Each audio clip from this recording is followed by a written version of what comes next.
ஒருத்தர் சூப்பர் மார்க்கெட்ல அந்த பொருள்லாம் வாங்கிட்டு இருக்காரு. அங்க ஒரு நாய், சூப்பர் மார்க்கெட்ல ஒரு நாய்.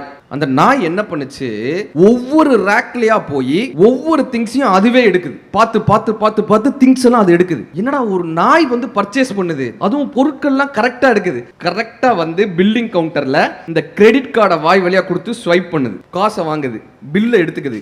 இவனுக்கு ஆச்சரியம், இந்த நாயை யாரா ட்ரெயின் பண்ணாங்க, இப்படி ஷாப்பிங் பண்ற அளவுக்கு நாயை யார் ட்ரெயின் பண்ண, அதை பார்க்கணும்ன்றக்கா நாயை ஃபாலோ பண்ணிட்டு போனான். சிக்னல் கிட்ட வந்து அந்த ரோட்டு கிட்ட வந்து நின்னு சிக்னல் போட்ட உடனே ரோட கிராஸ் பண்ணுச்சு. ஒரு பஸ் வந்து நின்னுச்சு. பஸ் வந்து நின்னுச்சா, இப்ப இந்த நாய் என்ன பண்ணுச்சு, கரெக்டா கண்டக்டர் கிட்ட சில்லறை கொடுத்து டிக்கெட் வாங்குச்சு. இவனுக்கு அவ்வளவு ஆச்சரியம், நேரா அந்த நாயை ஃபாலோ பண்ணிட்டே போறான்.